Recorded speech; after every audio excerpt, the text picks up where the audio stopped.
pembelajaran. Semangat yang sedang. Bismillahirrahmanirrahim. Assalamualaikum warahmatullahi wabarakatuh. Waalaikumsalam warahmatullahi wabarakatuh. Gimana ibu-ibu? Hari ini sehat semuanya? Alhamdulillah. Luar biasa. Semangat. Sebelumnya terima kasih untuk ibu-ibu semua yang sudah meluangkan waktu hari ini ya, di sela-sela kesibukannya yang luar biasa. Hari ini saya akan mendesiminasikan salah satu modul yang ada pada modul guru penggerak, yaitu tentang budaya positif. Sebetulnya ini sebelumnya udah ada yang ini ya menyampaikan ya dulu ya Miss Erna ketika membuat kesepakatan sekolah. Jadi pastinya ibu-ibu semua sudah lumayan paham ya tentang budaya positif. Oke, sebelum mulai alangkah baiknya untuk kelancaran kegiatan hari ini kita bersama-sama untuk membaca basmalah bersama-sama. Bismillahirrahmanirrahim. Saya langsung lanjutkan.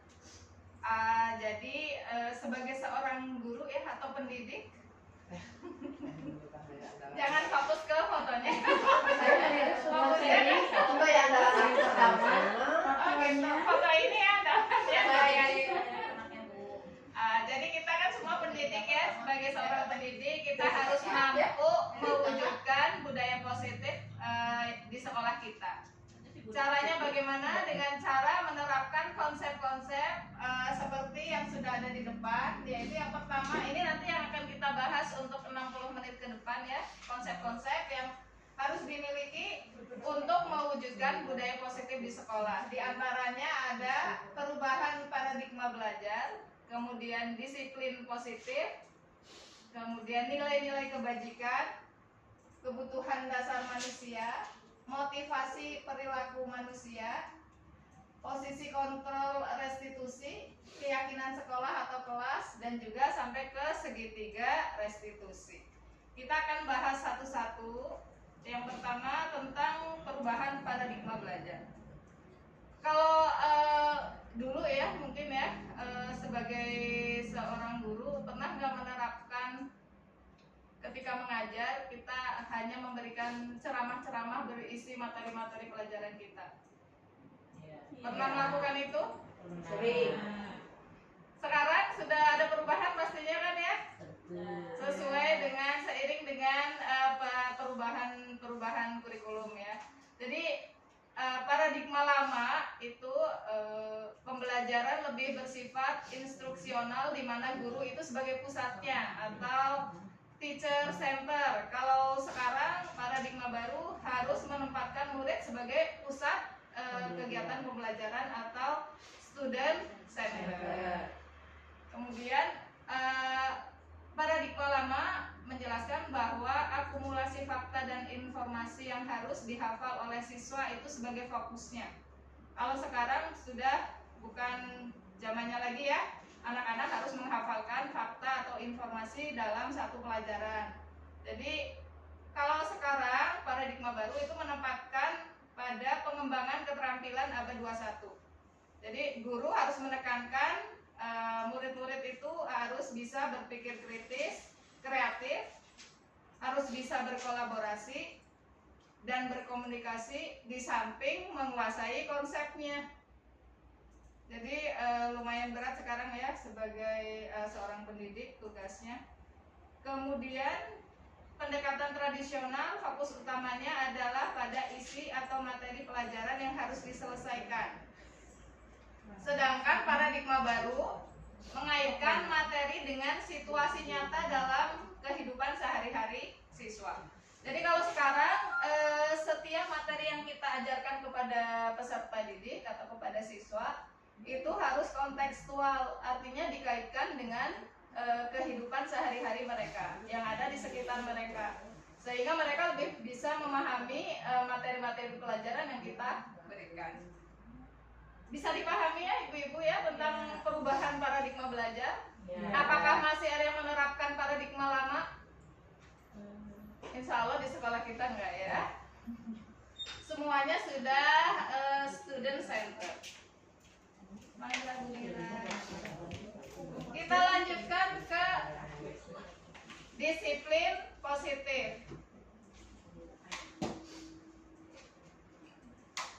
Untuk konsep yang kedua yaitu tentang disiplin positif. Yang dimaksud dengan disiplin positif, ibu-ibu, itu penerapan disiplin yang mengajarkan siswa untuk bertanggung jawab dan menumbuhkan kesadaran diri berdasarkan nilai-nilai kebajikan. Kalau nilai-nilai kebajikan secara umumnya banyak sekali dalam masyarakat kita ya, nilai-nilai kebaikan yang memang ditanamkan oleh orang tua kita sedari kita kecil. Misalkan contohnya harus saling menghargai dengan tetangga ketika ada di rumah, kemudian saling menghormati orang yang lebih tua. Itu adalah salah satu contoh nilai-nilai kebajikan yang secara umum ada dalam masyarakat. Kemudian arah disiplinnya lebih ke arah disiplin diri. Jadi kita mengajarkan kepada siswa untuk mendisiplinkan diri sendiri dulu.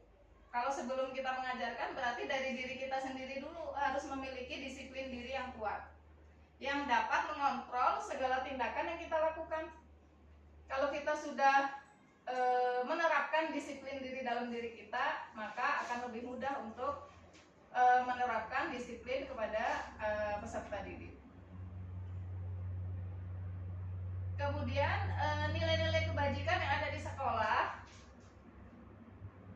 karena ada di sekolah maka dikaitkan dengan nilai-nilai kebajikan yang disarankan oleh pemerintah, yaitu mengacu pada profil pelajar Pancasila. Jadi disiplin positifnya nanti akan mengarah pada nilai-nilai profil pelajar Pancasila. Yaitu ada 6 karakter ya, masih ingat?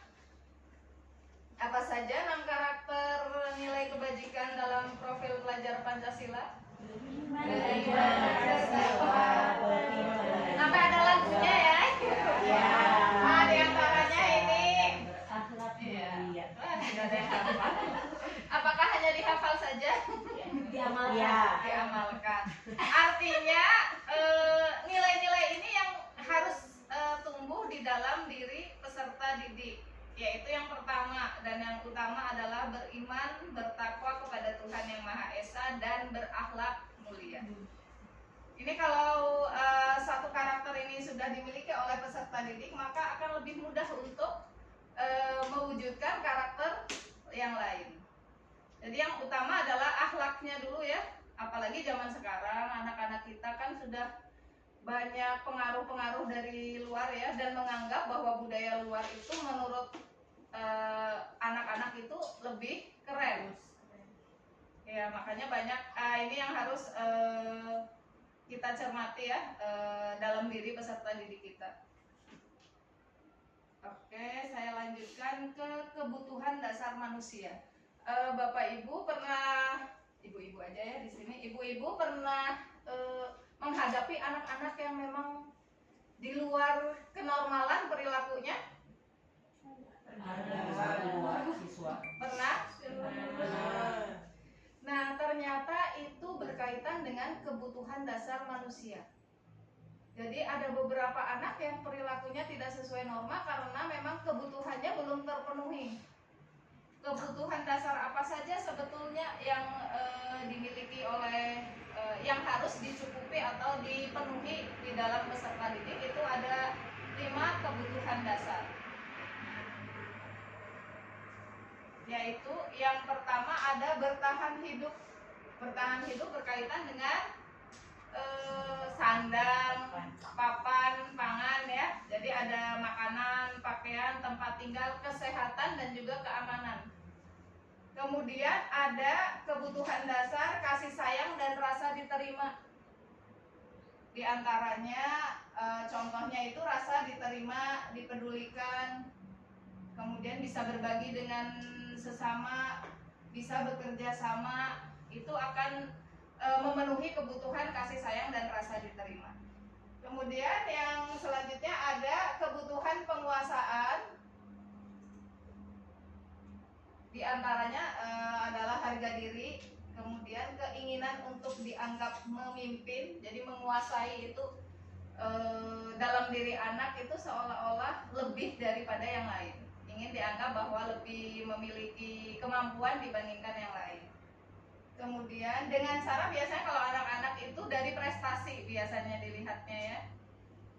Kemudian ingin diakui dan didengar oleh orang lain. Kemudian yang keempat adalah kebutuhan dasar kebebasan. Contohnya itu anak-anak akan bersifat mandiri, kemudian memiliki pilihan, mau mencoba hal-hal baru, kemudian mampu mengendalikan arah dirinya. Artinya anak sudah terpenuhi kebutuhan kebebasannya. Kemudian yang terakhir itu adalah kebutuhan kesenangan. Contohnya bermain, humor, antusiasme, tertawa. Artinya ketika di dalam kelas semua kebutuhan ini terpenuhi oleh peserta didik, maka mereka bisa menerima kegiatan pembelajaran yang kita lakukan. Boleh dicermati, nanti akan ada beberapa pertanyaan yang boleh dicoba untuk dikerjakan ya.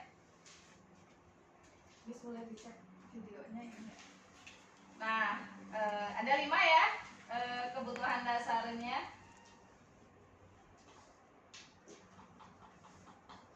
Nah, sekarang ini coba ada yang bisa sangat ekspresif sekali ya. Jangan fokus ke sana ya, ke sini coba. Sabuknya ke situ. Sabuknya ke situ. Anak bakomi di foto. Nih di sini ada seorang siswa merasa sangat stres karena selalu merasa harus mengikuti semua aturan yang ada tanpa bisa mengekspresikan diri. Kira-kira kalau dilihat dari tingkah laku anak ini, kebutuhan dasar apa yang belum terpenuhi? Tadi kan ada 5 kebutuhan dasar ya. Ada kebutuhan dasar apa aja tadi? Bertahan hidup, kasih sayang dan merasa diterima, kesenangan, penguasaan dan kebebasan. Kalau melihat kalimat ini, kira-kira anak ini kebebasan. Ada jawaban yang lain?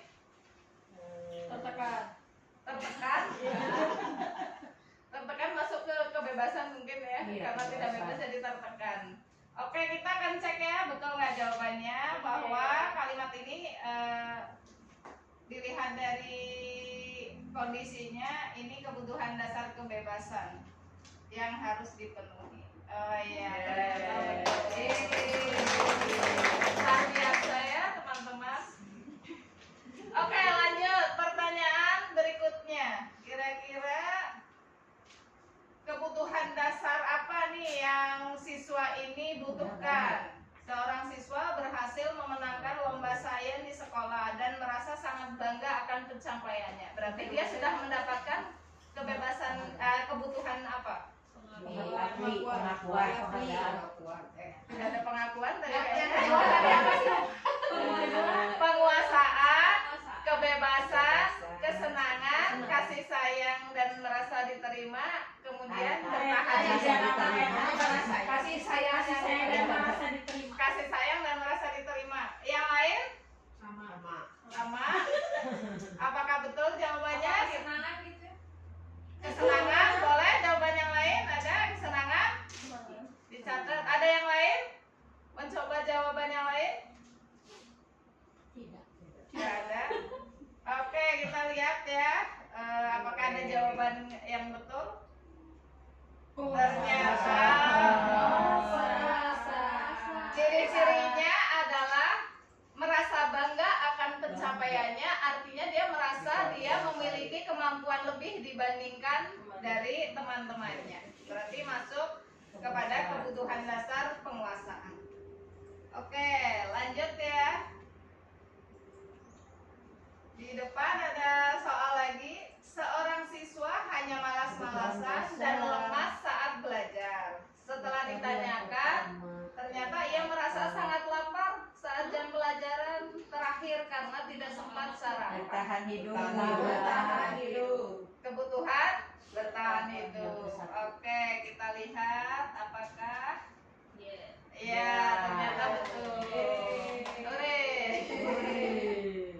Masih ada pertanyaan lagi ya? Nah, silakan. Kira-kira ini kebutuhan Kasih apa sayang. yang dibutuhkan? Kasih sayang. Seorang siswa merasa kesepian di sekolah karena tidak punya teman dekat dan merasa tidak ada yang peduli padanya. Oke, berarti kebutuhan kasih sayang. Sayang. Ya, betul sekali. Kebutuhan kasih sayang dan rasa diterima. Apakah masih ada soalnya? Kita lihat. Oh, ternyata masih ada. Seorang siswa terlihat mengganggu temannya dengan melemparkan bulatan kertas saat pelajaran. Setelah ditanya, dia merasa bosan saat pelajaran berlangsung dan tidak tertarik dengan materi yang diajarkan. Kira-kira kebutuhan apa ini yang dibutuhkan oleh anak ini? Kurang kebutuhan dasar apa yang belum terpenuhi? Siswanya merasa bosan, kemudian tidak tertarik dengan materi yang diajarkan. Apa? Kesenangan. Oke, ada jawaban yang lain? Kita lihat apakah betul. Oh iya, ternyata betul ya. Lanjut, satu soal lagi. Ini banyak terjadi di sekolah-sekolah yang lain ya. Mungkin kalau di sekolah kita semoga tidak ada. Seorang siswa merasa tidak nyaman di lingkungan kelasnya karena selalu dibully oleh teman-temannya. Kira-kira siswa yang dibully berarti dia kurang kebutuhan dasar apa yang kurang? Kira-kira tadi ada kebutuhan dasar bertahan hidup, kasih sayang dan merasa diterima, Itu kayaknya. kemudian penguasaan, kesenangan dan kebebasan. Yang kedua kebutuhan kasih sayang dan merasa diterima. Boleh coba dilihat. Iya, betul sekali ya.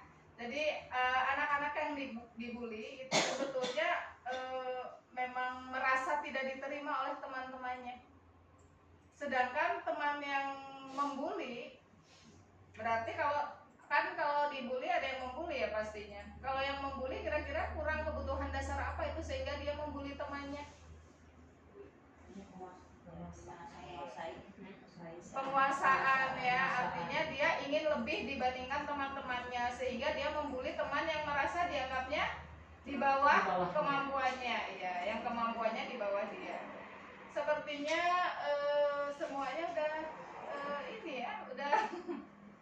memahami ya tentang kebutuhan dasar. Artinya ketika ada anak yang di sekolah kita ada anak yang kita anggap kadang harusnya nggak boleh ya dianggap bahwa anak itu nakal dan sebagainya ya.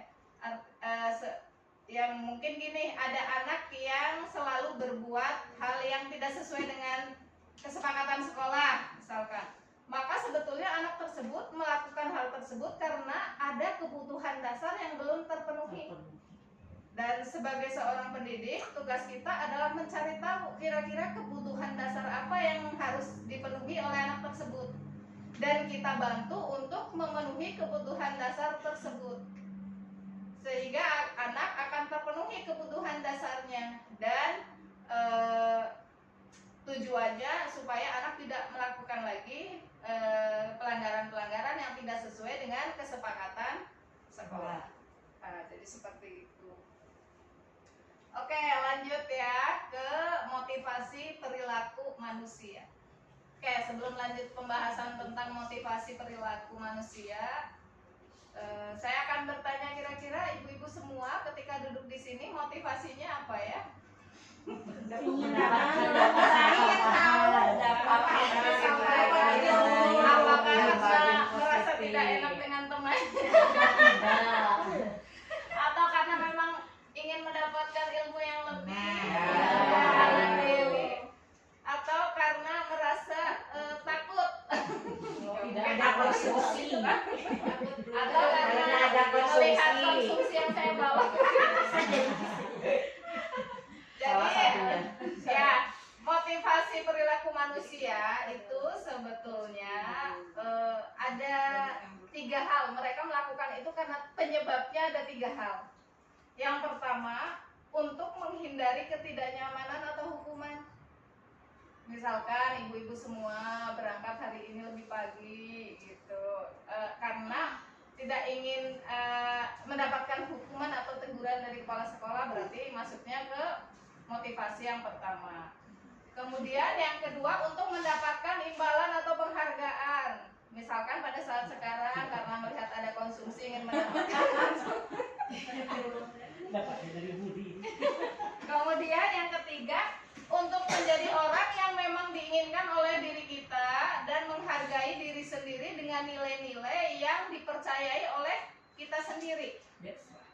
Nah, Ya, misalkan contohnya Bu RK yang ketiga ya, motivasi berada di sini ya, alhamdulillah. Jadi yang 2 ini termasuk motivasi ekstrinsik atau motivasi yang berasal dari luar diri kita, dari luar hati kita. Sedangkan yang ketiga itu adalah motivasi intrinsik, motivasi yang berasal dari diri kita sendiri, karena memang kita yang menginginkan itu. Nah, tugas kita sebagai pendidik adalah memunculkan motivasi intrinsik yang ada pada peserta didik. Karena ketika motivasinya sudah berasal dari diri sendiri, maka perilaku yang mereka lakukan akan bisa bertahan lama. Kalau motivasinya dari luar, perilakunya tidak bisa bertahan lama. Misalkan kalau tidak akan dihukum, ya mereka tidak akan melakukan itu lagi. Misalkan ketika berangkat sekolah ada aturan jam 7 harus di sekolah, karena ada aturan pasti ada sanksinya. Ketika telat sanksinya apa? Nah, ketika tidak ada sanksinya, mereka akan seenaknya lagi untuk datang ke sekolah. Tapi ketika motivasinya dari dalam diri sendiri, dari hati mereka sendiri, dengan nilai-nilai kebajikan yang mereka percayai, maka perilakunya akan bisa bertahan lama, tidak terpengaruh oleh kondisi-kondisi yang ada di luar. Kita masuk ke 5 posisi kontrol guru. Sudah pernah dijelaskan dulu ya oleh Miss Erna dulu ya ketika kegiatan IHT. Iya. Kita akan lihat. Boleh dilihat pada tabel. Ini adalah 5 posisi kontrol guru ya. Dari, jangan lihat ke sini, lihat ke sini. Fokusnya ke sebelah kanan. Fokusnya ke sini. 5 posisinya itu yang pertama adalah sebagai penghukum, kemudian pembuat rasa bersalah, kemudian posisi sebagai teman, posisi sebagai pemantau dan manajer. Nih, boleh dilihat di sini nih di bagian atas. Kira-kira dari 5 posisi ini yang bisa memunculkan motivasi intrinsik pada siswa itu posisi apa? Posisi manajer. Sedangkan 4 posisi yang lain itu masih motivasinya masih eksternal.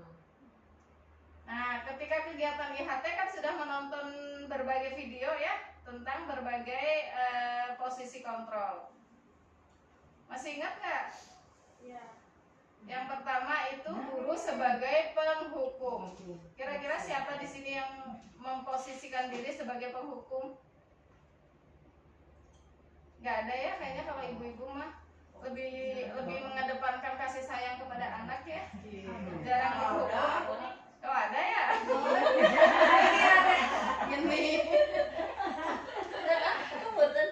Oke, berarti nanti harus diubah ya, Bu Rini ya ke posisi manajer.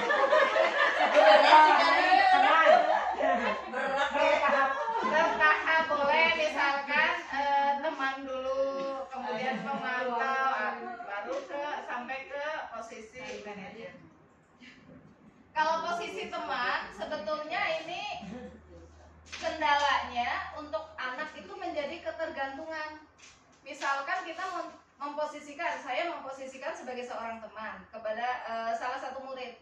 Nanti ketika sama saya, murid tersebut bisa nurut mungkin, tapi ketika dengan guru yang lain belum tentu. Jadi dia ketergantungan terhadap guru yang memposisikan dirinya sebagai teman. Jadi ya, yang posisi kontrolnya sebagai teman juga tetap harus dihindari ya. Yang paling ideal adalah posisi kontrol sebagai manajer. Ciri-cirinya yang bisa dilihat itu kalau posisi penghukum itu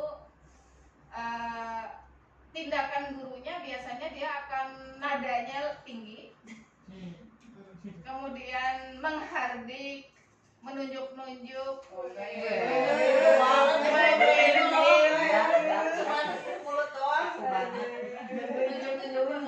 berarti volume suaranya keras ya. Oke, biasanya kalimat yang keluar dari seorang guru yang posisi kontrolnya sebagai penghukum itu diantaranya contohnya itu, kalau kamu tidak melakukannya, saya akan menghukum, misalkan seperti itu. Atau kamu sudah melakukan kesalahan, kamu harus menerima sanksinya, biasanya tanpa mendengarkan alasan. Jadi langsung melihat anak melanggar, maka guru tersebut akan langsung melakukan atau menghukum anak tersebut. Hasilnya, maka anak tersebut akan menjadi pemberontak, pendendam, dan juga terbiasa menyalahkan orang lain, karena dia juga terbiasa disalahkan. Kemudian yang kedua adalah posisi membuat orang merasa bersalah. Biasanya tindakan guru tersebut itu dia akan berceramah panjang lebar. Kemudian dalam ceramah itu kalimat-kalimatnya adalah kalimat yang membuat perasaan anak jadi salah. Contohnya, kamu sudah mengecewakan ibu, gimana nanti ibu akan dihukum oleh kepala sekolah kalau kamu seperti itu. Nah, contohnya seperti itu. Jadi anak merasa bahwa kesalahan itu seolah-olah adalah kesalahan dari anak tersebut. Kemudian hasilnya, kalau seorang guru memposisikan diri sebagai pembuat merasa bersalah, itu anak itu biasanya suka berbohong. Yang pertama, kemudian suka menyangkal, kemudian suka menyembunyikan fakta. Jadi intinya anak menjadi tidak jujur. Nah, ini yang berbahaya. Kalau kita posisi kontrolnya sebagai pembuat orang bersalah, maka kita akan menciptakan anak-anak yang tidak jujur. Kemudian posisi yang ketiga adalah posisi sebagai teman. Nah, bahayanya tadi sudah saya sebutkan bahwa ketika kita posisi kontrolnya sebagai seorang teman, maka anak akan ketergantungan kepada kita. Ketika kita tidak ada, anak bisa saja melakukan tindakan buruknya lagi yang tidak sesuai dengan kesepakatan sekolah.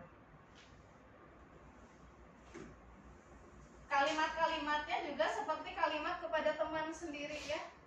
Contohnya, ya sudah, nanti ibu bantu kamu mengerjakan ini, atau lakukan untuk ibu ya, atau apa lagi ya, kalau kita ada yang di sini memposisikan diri sebagai teman ketika berhubungan dengan siswa. Iya. Bu Erka? Oh, Bunda sebagai ini ya, biasanya tempat curhat ya. Tempat curhat. Besti. Ya. Karena kalau guru yang jadi teman bagi muridnya jadi tempat curhat.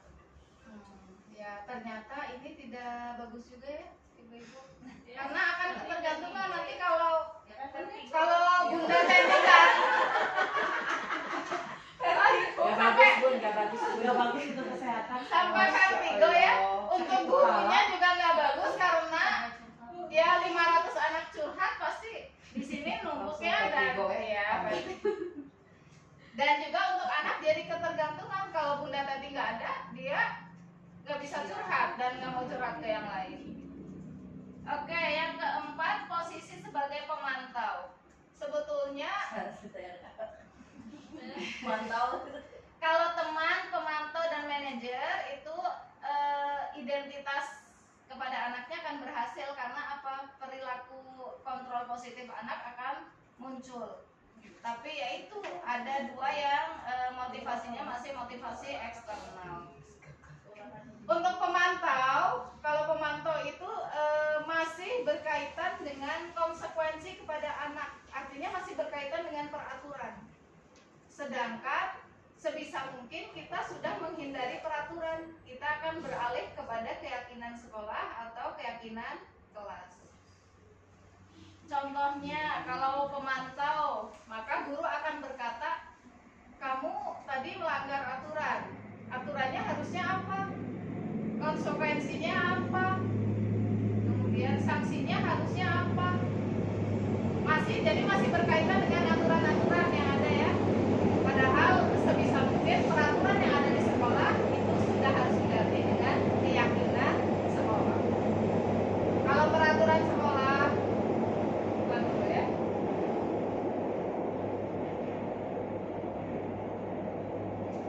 Kalau peraturan sekolah itu biasanya memang aturannya sudah dibuat terlebih dahulu oleh pihak sekolah. Tapi kalau kesepakatan sekolah, maka hal-hal yang ada di dalamnya itu kesepakatan bersama antara seluruh warga sekolah. Nah, ini posisi kontrol yang terakhir sebagai manajer. Ini yang paling ideal yang harus dilakukan oleh seorang guru. Jadi harus memposisikan diri sebagai seorang manajer. Ciri-cirinya biasanya ketika posisi guru itu sebagai manajer, maka dia akan mengaitkan segala sesuatu yang dilakukan anak dikembalikan lagi kepada keyakinan kelas yang sudah dibuat bersama atau keyakinan sekolah yang sudah dibuat bersama. Contohnya kalimat-kalimatnya, apa yang kita yakini, kemudian apa kamu meyakini hal tersebut, dan seterusnya. Ini karena udah kedua kalinya pasti sudah paham ya, insya Allah.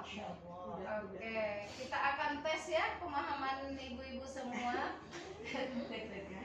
Nah, coba ketika ada kalimat ini, posisi kontrol apakah yang dilakukan oleh Bapak Ibu guru ketika mengatakan saya kecewa sekali dengan kamu, membuat rasa bersalah. Oke, kita lihat. Ya, berarti sudah paham semua. Oke, lanjut pertanyaan kedua. Kamu tidak pernah benar melakukannya.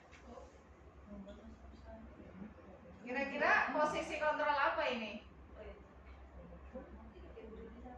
Ini nadanya harusnya kamu tidak pernah benar melakukannya.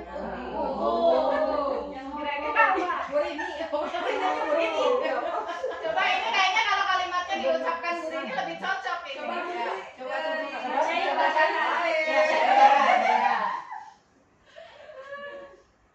Apa tadi? Penghukum? Oke, kita lihat.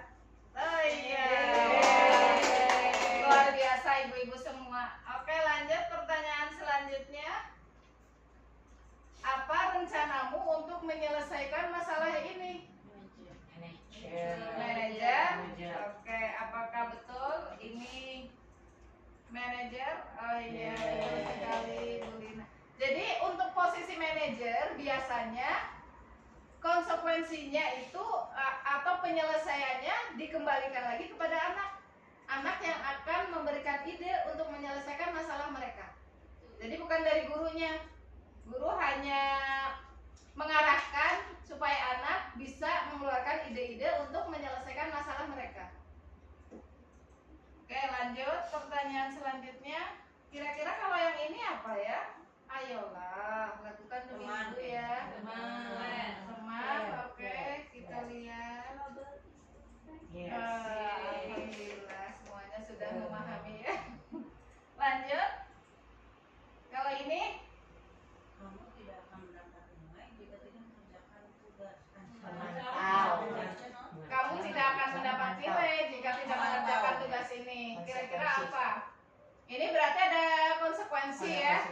Kalau tidak mengerjakan tugas, konsekuensinya tidak mendapat nilai. Kalau berkaitan dengan konsekuensi berarti posisi kontrol pemantau. Wah, luar biasa. Oke. Sekarang lanjut ya. Ya, Bu. Oke, Ya. lanjut ke keyakinan sekolah atau keyakinan kelas. Ibu-ibu semua sudah membuat keyakinan kelas? Sudah. Mengapa sih harus keyakinan kelas, nggak peraturan kelas aja gitu? Disepakati oleh seluruh anggota. Iya, jadi kalau keyakinan kelas disepakati oleh seluruh anggota kelas. Dan biasanya kesepakatan itu muncul dari anak-anak di kelas tersebut. Sedangkan peraturan kelas biasanya memang sudah peraturan yang ada dari sekolah. Ini ada beberapa contoh pembentukan keyakinan kelas. Ya ya, aku berhenti ada Terhubung ke perangkat tapi tidak menyediakan koneksi. Wifi. ya. Untung nggak pakai wifi ini. Lanjut. Lanjut ya.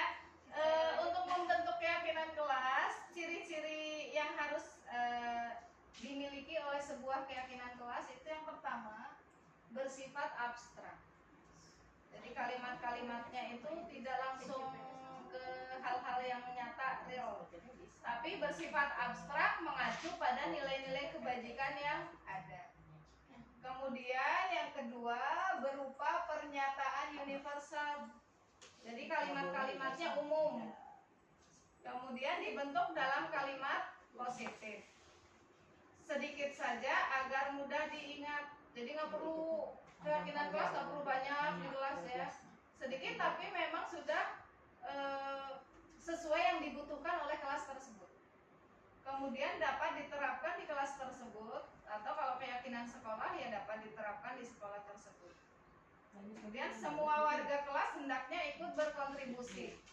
Dan yang paling penting, bukan paling semuanya penting ya, tapi yang ini penting juga, tapi jarang dilakukan, yaitu ditinjau dari waktu ke waktu. Misalkan kalau 1 tahun keyakinan kelasnya satu saja atau pernah ganti? Ganti. Dalam 1 tahun itu? Iya. Ganti-ganti atau tetap 1 tahun itu? Tetap.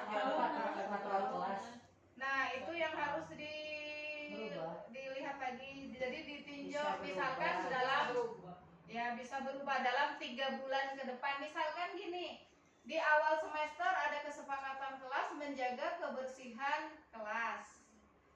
Ketika 3 bulan kemudian sudah anak-anak sudah ya melaksanakan, karakternya sudah terbentuk, maka bisa ditingkatkan lagi. Tambahkan atau dihilangkan? Bisa diubah ke ya ditingkatkan. Jadi ini dihilangkan, yang kebersihan kelas ditingkatkan. Misalkan kalau sudah seperti itu berarti kalau di kelas ditambah misalkan dengan kebersihan di luar kelas atau area di dalam kelasnya. Misalkan biasanya kan hanya sampah yang ada di bawah, berarti ini misalkan sampah yang ada coret-coretan dan sebagainya itu kan juga bagian dari kebersihan.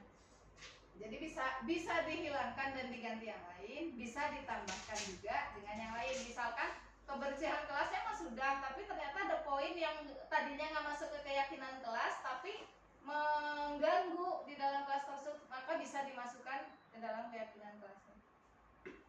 Seperti itu. Oke, lanjut. Ini ada contohnya ya. Ini contoh. Saya baru tadinya mau beberapa contoh, tapi waktunya ini ya sempet. Ini beberapa contoh, hanya 5 poin yang ada, tapi poin-poin ini memang poin yang dibutuhkan di kelas 9A. Dan masing-masing kelas bisa berbeda-beda poin kepentingannya. Misalkan di kelas ini, di kelas saya, misalkan di kelas Bu Teti, dan semuanya sudah berbicara sopan dan lemah lembut, berarti ini poin ini nggak perlu dimasukkan. Jadi sesuai dengan kebutuhan di kelas tersebut. Insya Allah sudah paham ya, dan sudah beberapa kali membuat keyakinan kelas ya. Oke, kita lanjut.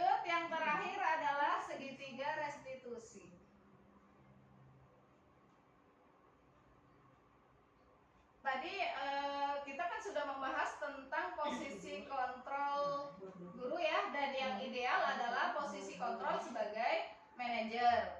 Maka ketika sebagai seorang manajer, ketika melakukan ketika ada siswa yang melakukan kesalahan tidak sesuai dengan keyakinan kelas, maka guru yang berada di posisi manajer bisa melakukan restitusi kepada anak tersebut dengan melakukan 3 langkah restitusi, yaitu ada menstabilkan identitas, validasi tindakan yang salah, kemudian menanyakan keyakinan. Jadi urut-urutannya itu menstabilkan identitas, validasi tindakan yang salah, dan yang terakhir adalah menanyakan keyakinan. Caranya bagaimana? Sebetulnya kalau di sekolah kita mah sudah beberapa kali juga dicontohkan juga ya oleh ibu kepala sekolah ya, cara kita melakukan restitusi kepada anak. Yang pertama, langkah pertama itu menstabilkan identitas anak tersebut. Misalkan gini, kalimat-kalimat yang ada itu bisa dilihat di sini. Ketika anak melakukan pelanggaran tidak sesuai dengan keyakinan kelas, maka yang dapat kita lakukan adalah memanggil anak tersebut, dan ketika melakukan ini harus di tempat yang sepi. Jangan ada anak-anak yang lain yang mengganggu itu. Karena yang pertama itu akan ketika kita melakukannya di depan teman-temannya, yang pertama mungkin menjatuhkan harga diri anak dan membuat anak juga tidak nyaman. Jadi ketika anak melakukan pelanggaran keyakinan kelas atau sekolah, maka panggil anak tersebut ke tempat yang lebih sepi. Dan kemudian yang pertama adalah menanyakan atau menstabilkan identitas. Pertanyaannya bisa seperti ini ya.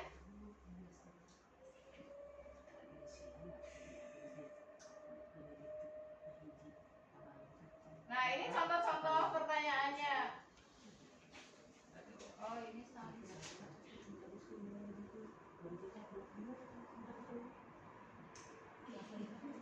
Contoh pertanyaannya misalkan, berbuat salah itu wajar, atau tidak ada manusia yang sempurna, atau ibu bapak juga pernah melakukan itu. Jadi bisa dipilih aja sesuai dengan kondisi masalah yang ada. Jadi pertama menanyakan ini dulu kepada anak, berbuat salah itu wajar, tapi kita tidak mewajarkan kesalahan yang ini ya, tergantung kesalahannya juga. Yang kedua adalah validasi tindakan yang salah. Poin-poin pertanyaannya itu bisa dilihat di depan. Misalkan contohnya, kamu pasti punya alasan mengapa melakukan hal itu, atau padahal kamu bisa melakukan yang lebih buruk dari ini, dan seterusnya. Kemudian yang terakhir adalah menanyakan keyakinan. Baru nanti menanyakan keyakinan.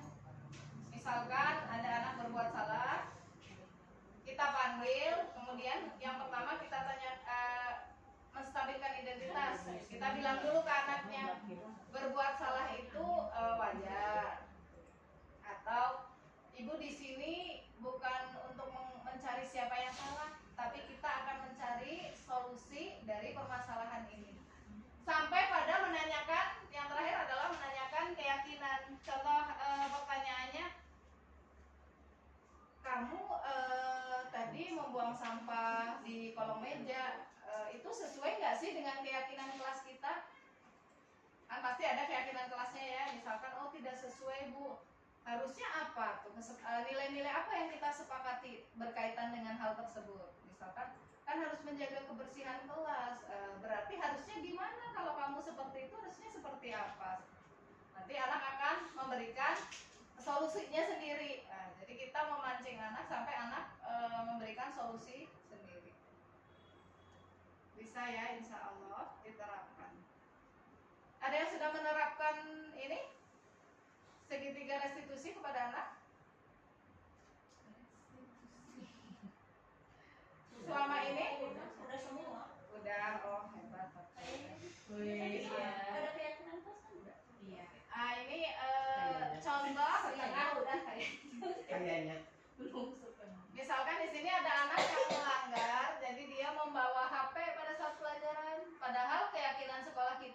Tidak boleh, kecuali memang atas kesepakatan dengan guru mapelnya.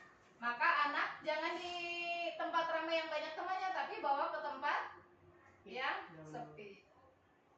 Suaranya kurang ini ya.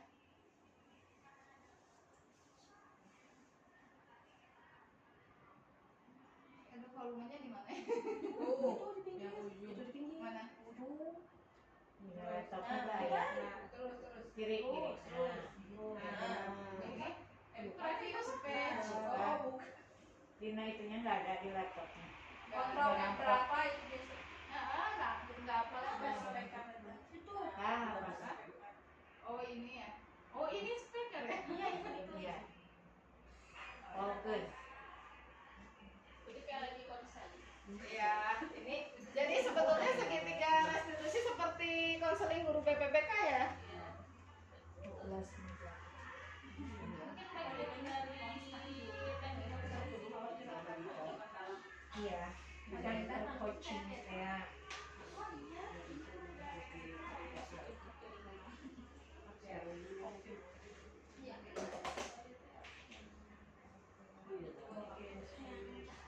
Iya.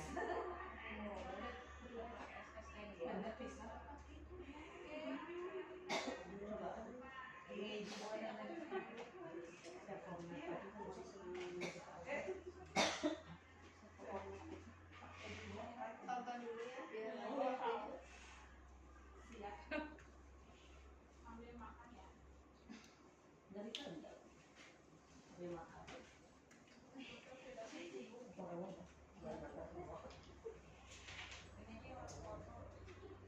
ini adalah contoh penerapan restitusi pada saat anak melanggar kesepakatan kelas ya. Boleh sambil makan? Udah Dari tadi udah. Oke.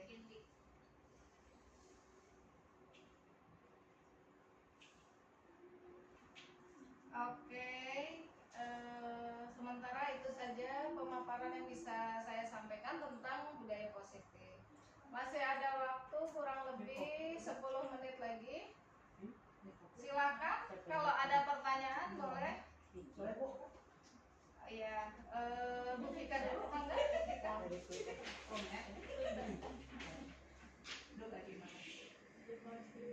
Tadi kan udah menjelaskan tentang posisi kontrol ya. Ya. Posisi kontrol apa yang paling ideal dilakukan oleh guru yang seperti apa? Terus apa alasannya? Oke. Seperti yang tadi sudah saya jelaskan, posisi kontrol yang paling ideal dilakukan oleh guru adalah posisi kontrol sebagai manajer. Kenapa? Karena posisi kontrol sebagai manajer ini memunculkan motivasi intrinsik dari peserta didik.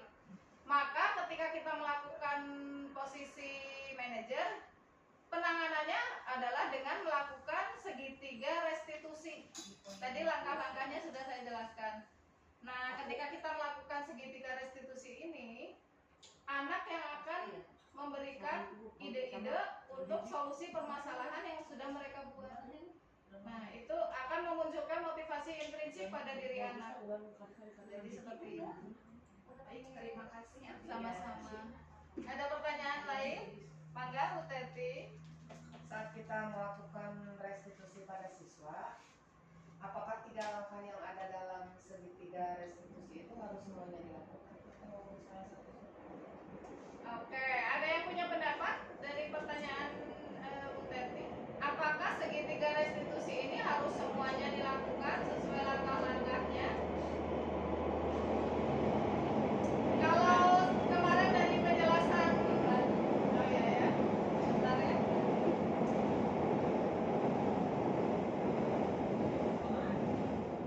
Iklan dulu, di sekolah kita banyak iklan. Jadi kalau kemarin sesuai arahan dari Bapak Fasilitator, saya mendapatkan ketika ini ya, report. Jadi kalau segitiga restitusi nggak harus tiga-tiganya dilakukan. Gimana sesuai dengan permasalahan yang ada pada diri anak. Contohnya gini, misalkan ada anak yang ketika upacara hari Senin dia berlari-lari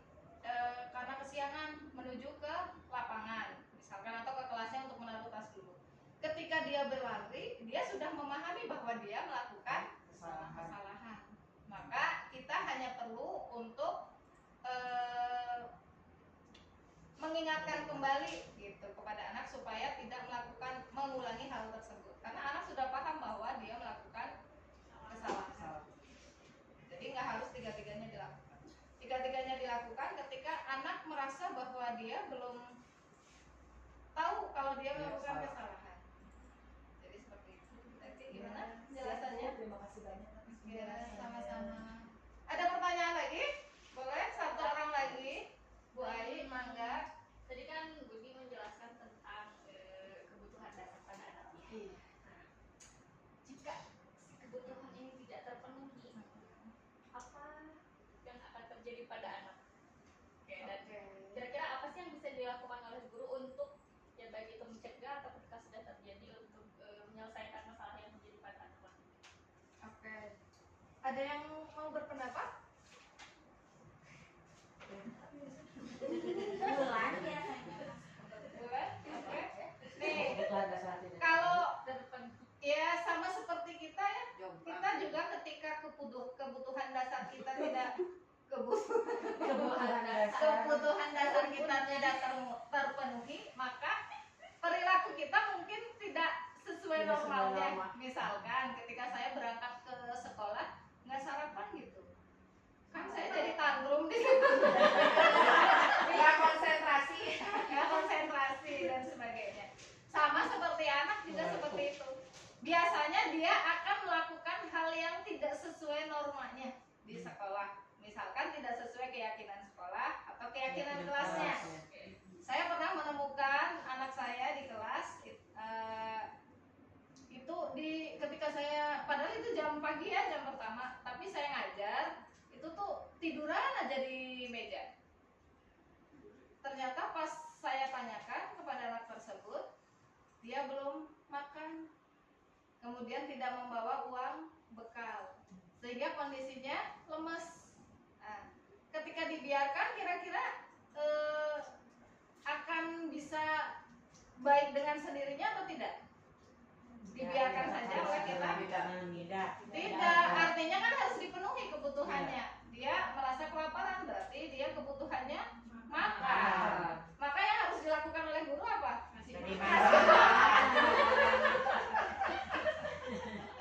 Memberi makan salah satunya.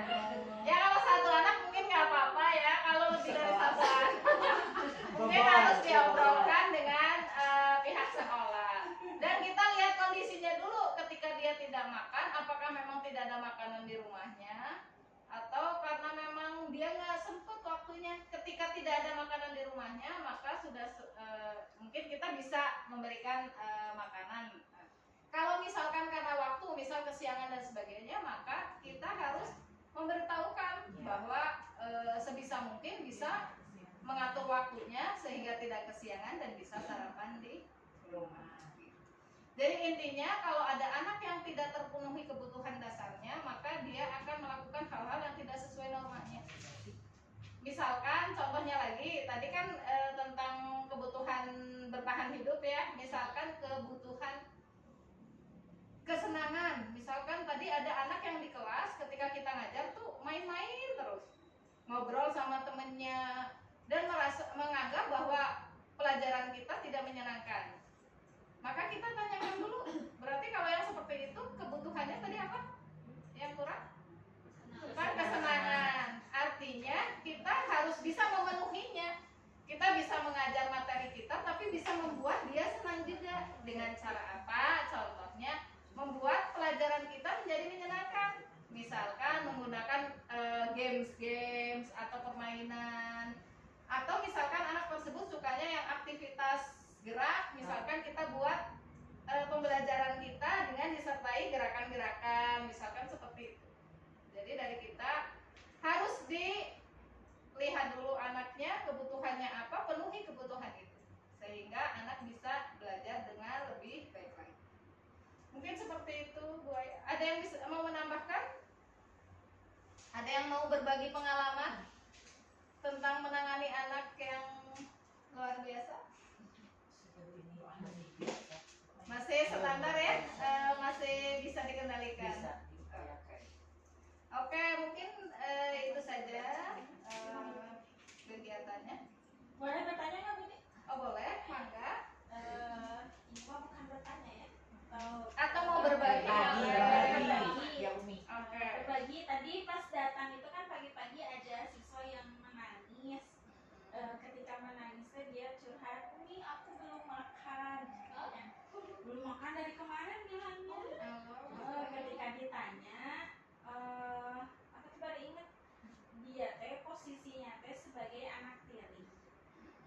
punya saudara tiri juga di kelas yang lain. Dan Jadi, serumah sama ya serumah. Jadi di apa ya? Dipilih apa ya? Jadi Dipilih kasih. yang saudara tirinya jadi penuhi kebutuhannya, sementara dia sendiri dibatasi ketika makan ya banyak-banyak. Nah ini yang saya bingung teh, cara mengatasinya seperti apa kalau terjadi seperti ini ya. Jadi Maya abdi ge udah interan keluarga mungkin ya. solusinya seperti apa, cara menyelesaikannya. Oke, boleh ada yang mau berpendapat? Mungkin dari BPBK. With you. Karena ini sudah berkaitan dengan interan keluarganya ya, mungkin Iya, apakah kita masalah bisa masuk ke masalah ke dalamnya keluarganya atau gimana? Kalau sulit sih sebetulnya posisinya lamun interan keluarga ya ini anak paribasa pilih kasih atau misalkan ketika kondisi anak dibatasi gitu kan ya, kita juga mungkin nggak tahu latar belakang orang tua teh membatasi teh apakah betul karena pilih kasih misalkan ya, atau mungkin ternyata misalkan kondisi keluarga memang bukan yang berlebih, jadi pada dasarnya misalkan dialas lah pamilih tema beureun kitunya tuang sakit tuh jajan sakit tuh gitu seperti itu. Jadi memang ada banyak faktor yang mungkin bisa jadi penyebab masalah ini gitu. Jadi memang kita harus ketemu sebetulnya. Namun ada hambatan juga, kadang kondisi keluarga itu bisa jadi sesuatu yang sangat pribadi bagi keluarga kan ya. Jadi kadang sulit oke dapat informasi yang sesungguhnya karena izin lah ya itu juga merupakan sebuah menurutnya biasa. Jadi harga diri sebuah keluarga ya gitu. Jadi lamun misalkan kalaupun mau kita betul-betul cari informasinya ya mungkin dari luarnya dulu, dari teman-teman Dari hati ke hati. nah, dari anaknya dulu lah mungkin ya. Untuk secara pribadi kan ini perasaan yang dirasakan anak juga yang Umi lihat gitu ya. Jadi paling kita coba dulu lihat dari teman-teman yang mungkin satu lingkungan, kumaha kondisi. Atau kalau dari saudaranya kan satu sekolah ya. Kalau dari saudaranya ya itu mungkin bisa nggak? Misalkan ada sesi konseling yang terpisah antara saudara ya dengan saudara tirinya. Apakah saudara tirinya mengalami hal yang sama dengan dia? Ketika mengalami hal yang sama berarti kondisi ekonomi kemungkinan. Tapi ketika dia merasa tidak adil mungkin karena saudaranya beda perlakuannya mungkin. Jadi dia merasa, tapi teman-temannya juga bilang ayahnya teh tetangganya teh bilang ayahnya teh si mamah tirinya itu baiknya itu ketika ada ayahnya.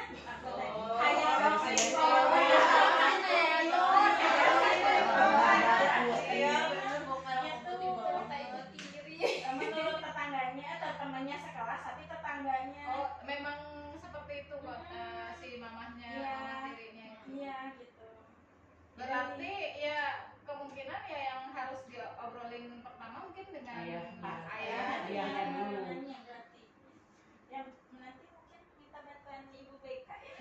Boleh satu ayah dicatat di ininya ya sesi konselingnya. Berarti memang di sekolah kita banyak ini ya permasalahan yang yang dari dari keluarga ya. Jadi latar belakang keluarga memang banyak sekali dan mungkin ada yang kita mungkin yang utama mah menguatkan di diri anaknya dulu karena kalau masuk ke intern keluarga itu kan tapi gimana kita memberikan kepada anak beberapa solusi cara apa ya menanggapi permasalahan yang ada di keluarga dan supaya bisa kuat juga gitu.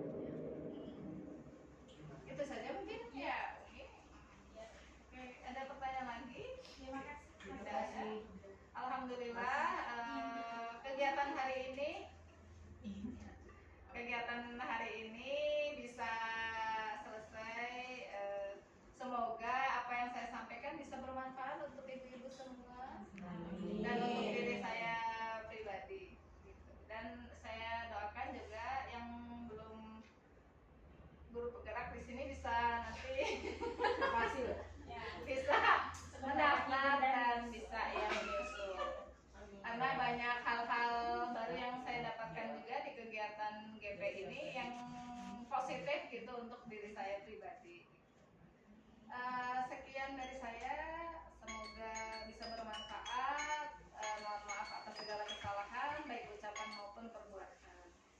Terima kasih ya ibu-ibu